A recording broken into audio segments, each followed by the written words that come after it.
I think one thing that needs to be said is that our issue here is much more important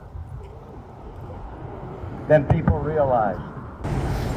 Nobody else is talking about the START treaty, which is going to expire in a few days. Our senators don't talk about it. Our representative doesn't talk about it. We don't see anything about it in the mainstream media. We don't see anything about our country's violation every day of the treaty on the prohibition of nuclear weapons. 16 years ago, we were pleading for Senator Cantwell to ratify the Newstart, and she did, along with Murray and enough other senators to enact the treaty, and it's been a good treaty. It resulted in locally between 550 and 600 warheads being removed from the Trident submarines at Bangor. This is not being talked about because they don't want you to talk about it. But if we let this treaty expire, the number of nuclear weapons will go up dramatically in our world. There are already enough nuclear weapons in our world to destroy our world several times over. This is a petition that's been signed by over 1,000 constituents asking for Senator Cantwell and our other representatives to speak out. This is a faith leaders statement signed by over 30 faith leaders asking for the same thing. That includes Archbishop Machen of Seattle. And so, along with my interfaith colleagues, I support Pope Francis's 2019 declaration in Hiroshima that the use of atomic energy for the purposes of war is immoral, just as the possession of nuclear weapons is immoral. It has long been said that a budget is a moral document. How we spend our money reveals what we care about. The Trump administration has made sweeping claims about the lives they value and the lives they consider expendable. We are told that there isn't money for health care or child care or elder care. There isn't money for the arts or foreign aid or mental health, and yet we spend $50 billion a year on our nuclear arsenal. We're supposed to spend $1.7 trillion over the next 2 decades enhancing this nuclear arsenal, all while slashing community services that actually lead to flourishing lives. Spending these atrocious amounts of money on weapons of mass destruction at a time of such critical need in this world is contrary to our moral values. So I call upon this administration and Congress, in particular, to extend the New START treaty between the U.S. and Russia, which is about to expire, but also to restrain this plan to modernize our nuclear arsenal and to ratify the 2017 United Nations Treaty on the Prohibition of Nuclear Weapons. These are moral imperatives for any leader of good conscience, and especially for those in this administration who claim they want a Christian nation. If they want a nation formed on the politics of Jesus of Nazareth, then I commend them to begin by laying down their arms and foregoing the use of nuclear weapons. Our new Pope, Leo XIV, said, "Nuclear arms offend our shared humanity and also betray the dignity of creation, whose harmony we are called to safeguard."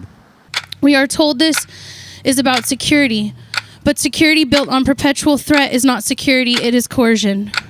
History shows us something else. When a nation prepares endlessly for war, that logic does not stay overseas. It bends itself into the land use, policy decisions, and how people are treated at home.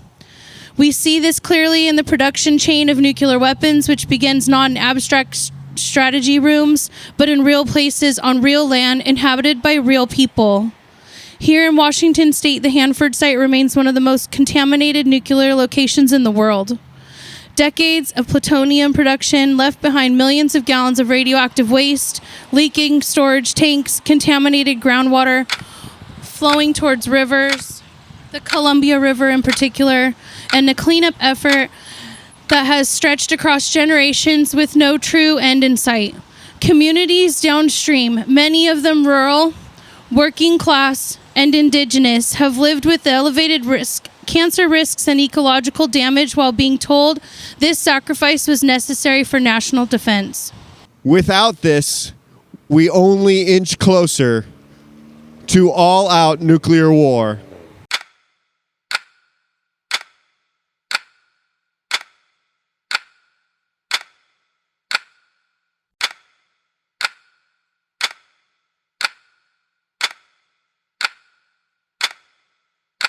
In the near term, what is going to happen is, I said, if you add up those numbers of warheads that were removed from the launchers, that's about 1,800 warheads. Those 1,800 warheads, in the 15 years that they were not on launchers, were totally modernized and refurbished. At Bangor, the Trident II D5 life extension program occurred. It took 7 or 8 years. Every missile and every warhead on every Trident submarine was removed one by one over the years and modernized and refurbished at a cost of billions and billions of dollars, and then loaded back on.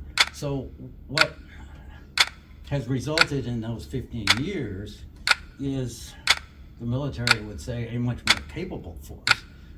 We would say a much more destructive force. The Newstart limited the number of deployed warheads to 1,550, and that's about where we are right now. There are, because the Trident II missiles are MIRV, they can accommodate up to 8 warheads per missile. Right now they're at between 4 and 5, about 90 warheads per submarine, 4 to 5 warheads per missile. So there is room on each submarine for another 70 warheads. And coincidentally, if you do the arithmetic, 8 submarines times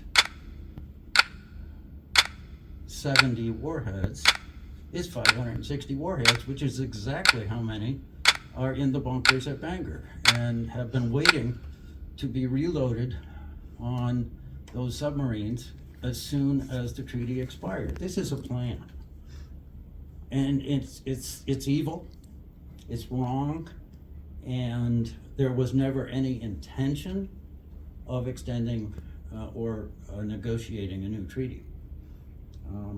Very disappointed in that after all these years of working, and it's not just, it hurts. Every one of those weapons probably has been made ready to be transported from SWIFPAC, the Strategic Weapons Facility, down the hill to the Explosive Handling Wharf, where one by one they will be loaded on the submarines.